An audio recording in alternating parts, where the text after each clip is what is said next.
Alright, my buddy sent me this mower to fix for him. He said it sounds like it's not getting any air, and that could mean a lot of things. but he makes it sound like it's suffocating. Then he also wanted me to check the oil, right? Sometimes when someone asks you for something specific, it's a clue. So let's just go ahead and check this. Maybe he's messing around with it, overfilled it. No, it's good. It's right there in the middle. So let's listen to this puppy run.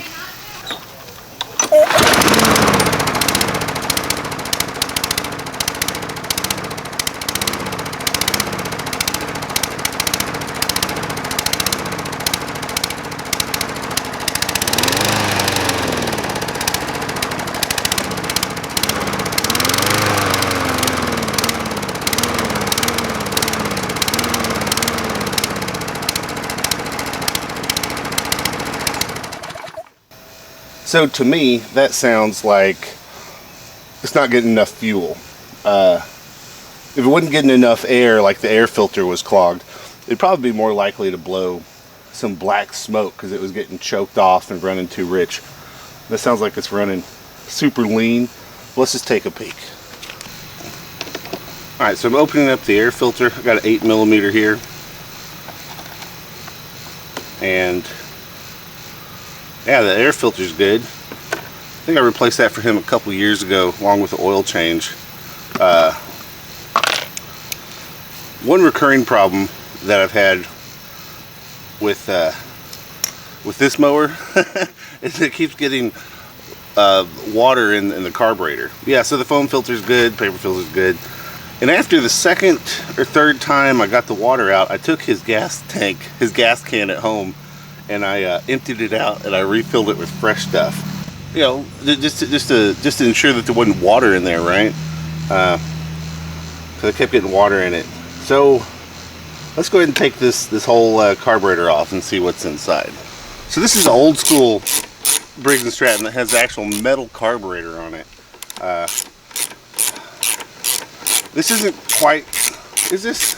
Yeah, it looks like the Quantum engine. I like the Quantum engine. See, they seem to last a good long time, and really are easy to repair.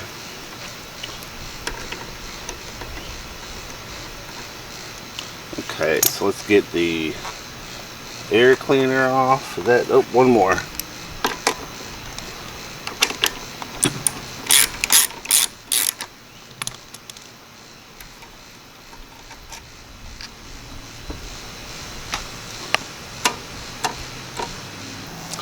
Alright, so this is the business end, right?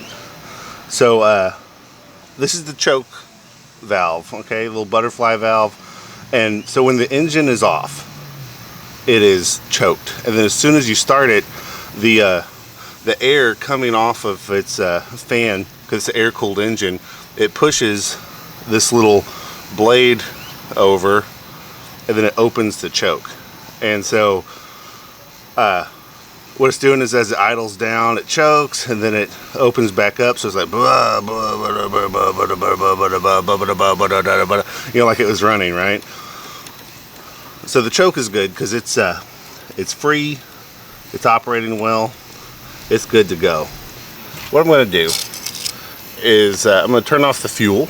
This one does not have a on-off valve for the fuel, so you could use some vice grips or any sort of locking thing. I got these little hemostats that, you know, ratchet shut on the back side. So I'm just going to pinch off the fuel line, give it one little click, and then with my 13mm I'm going to loosen that nut there.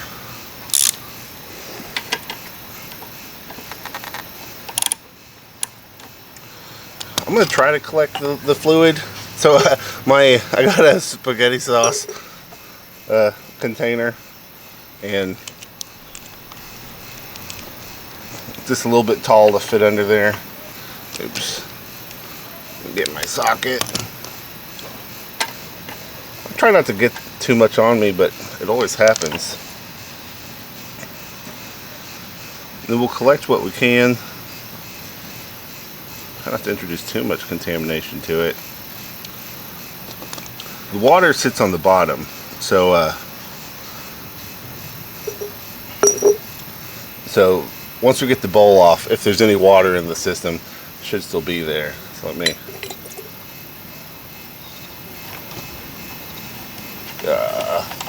should put gloves on. I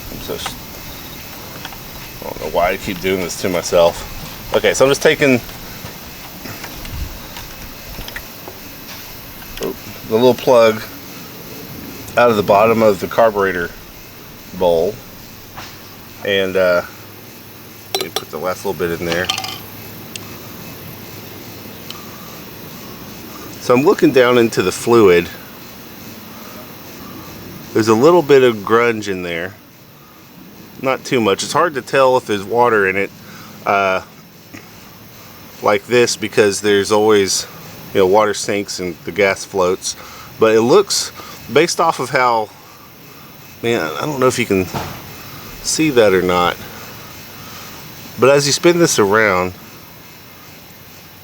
there's, you know, the fuel doesn't pull up in drops like water does. Water's that, you know, what is it, dipolar or something, where it's got a positive and negative, so it makes little droplets. So it looks like there's water in here.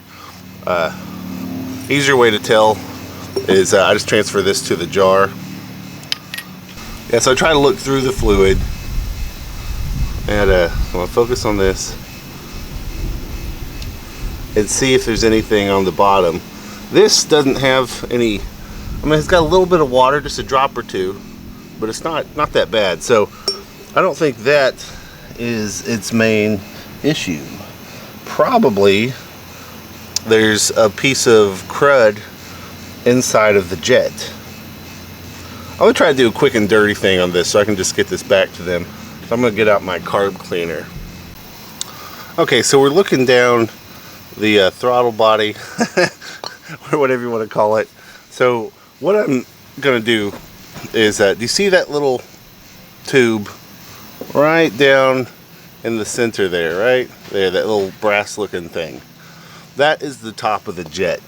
So the way the carburetor works is basically the jet, it's a certain size hole, so it meters the amount of gas that can flow through it, but it's basically a straw that sits down in a little cup of gas, and as the air flows across it, it draws a vacuum over the straw, causing it to pull the gas out, and then the air flowing past the straw, sucking little bits of gas through that straw, atomizes it into your fuel air mixture, which is then, you know, combusted into the thing. So what I'm going to do is, hopefully I can do this without messing up the shot. Okay, well, let me just tell you what I'm going to do. I don't know if I can show it. I'm gonna blast carb cleaner backwards down that jet. Let me just get this. Okay, so I'm going to aim my straw to the top of that thing. I'm going to go, oop, missed. See how it's coming out the bottom? I'm just backflowing the jet, getting rid of whatever crud might be in there. I'm going to try running it like this now. So I'm just going to take this float, this bowl, and its little nut with its washer. I'm just going to see if that did it. If not, I'll take the whole jet out. Oops, I've loosened its little gasket. Yeah.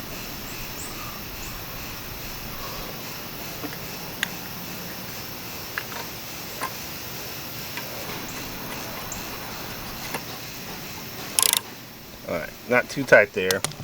And then I'm going to let the fuel flow again. Move all this. Let's see how it runs now.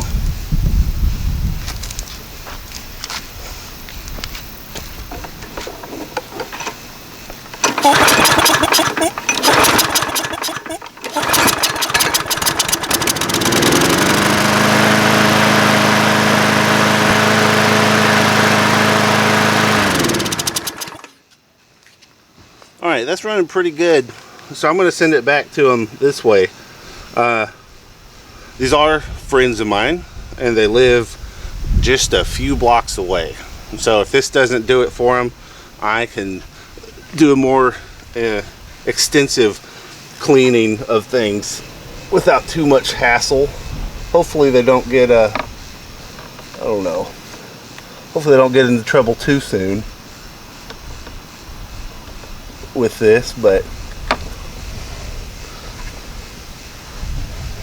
I think it's going to be a-okay.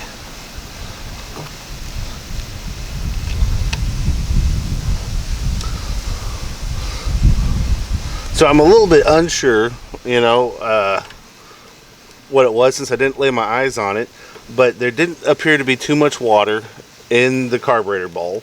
The carburetor bowl was pretty clean, because you know, just a few little specks of stuff. So hopefully what the problem was that there was just a little bit of something clogging the jet, and hopefully this has resolved it. I think I'm going to just send this back to them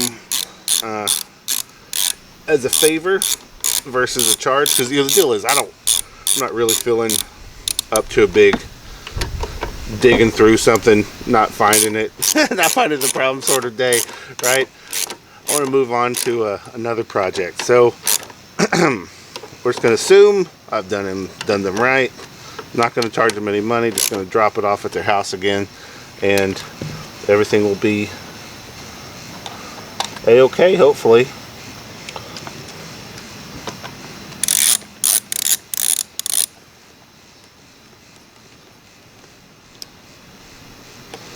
So let's double check that it runs okay again.